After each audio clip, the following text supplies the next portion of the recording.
Hello and welcome everyone to the Commodity Report for the 5th of July 2023, presented by myself, Bill Carr, at the Gold and Silver Club. So right now we've seen that typical risk-on move as a result of the public holidays on Monday and Tuesday in the US for Independence Day. So we have gold breaking out 3 days in a row. It's been the same on platinum, palladium, crude oil. In fact, we took the opportunity at the beginning of this week to bank 320 points profit on one of our crude oil positions. So again, as you know, every 1 lot contract, that's a quick $3,000 of profit. Every 10 lot contract you'll be trading, that's $30,000 of profit. Now we've seen this impulse move across multiple commodities as a result of the usual thinner liquidity that you get during a public holiday in the US. We identified and talked to you through that last week, and also on the week ahead commodity report that we were expecting breakouts to the upside at the start of the week for multiple commodities. The playbook here and the game plan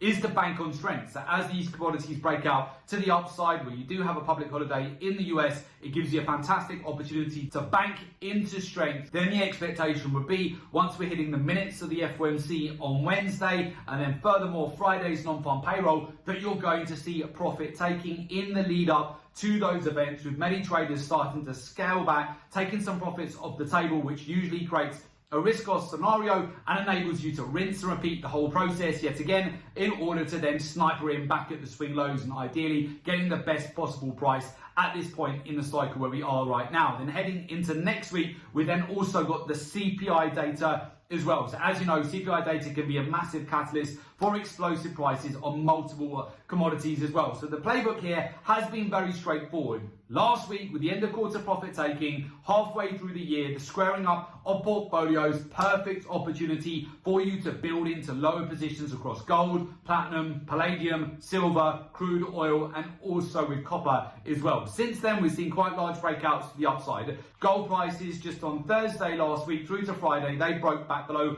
1,900 US dollars per ounce to find support at the 1890 zone. Right now, we've got gold trading at 1,930 US dollars per ounce. That's been a 400-point breakout, exactly as we expected, and talked you through on the week ahead. Again, last week on Thursday through to Friday, platinum prices, they broke back below $900 per ounce. Today we've seen platinum prices, they're broken out over 930 US dollars per ounce. Another 350-point move to the upside. Palladium prices last week broke down to the lowest levels in 4.5 years with the end of quarter profit taking. So far this week, we've seen palladium prices, they've broken out 500 points to the upside. Crude oil prices as well, in the last 3 sessions, they've broken out over 300 points to the upside. So again, it just goes back to show you very straightforward opportunities for you to capitalize on these key areas of liquidity, snipering in at the swing lows, banking on the recent breakouts and impulse moves that we've had at the start of a new quarter. So remember, we're halfway through the year now. We're into Q3, beginning of July, the first couple of trading days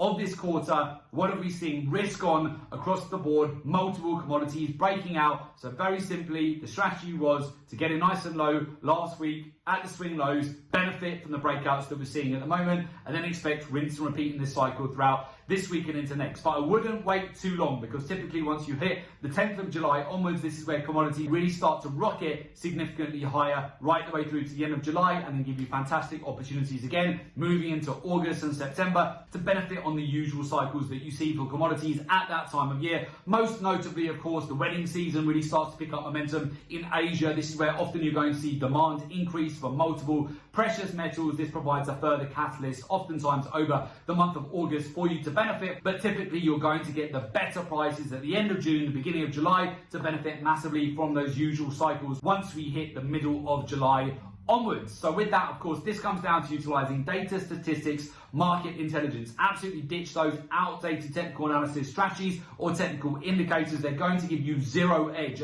in these markets. It's 2023, the age of data. It's never been more important to utilize data, statistics, market intelligence to give you that edge in the market. Also, you want to learn and understand the capital flows in the market. Further align that with the key areas of liquidity, the areas that you want to be snipering in to your trades, and then further compound that with the sentiment in the market, the real-time data-driven cycles for each commodity, the daily cycle, the weekly cycle, the monthly and the quarterly cycle. This will all help you tremendously. Alongside that, further align this with the intermarket correlations, the ratios in the market, and of course the geopolitics, the fundamentals, the macroeconomics, and how the hedge funds, the money managers, the banks, the institutions, how they're positioned in real time. This is all going to help you massively to get an edge. So with that, if you would like to join our community of successful traders, learn the professional research-driven approach to the market and join our professional mentorship program, there is an opportunity for you to do so. Just make sure you click in the link below today's report in order to make an application to join our professional mentorship program.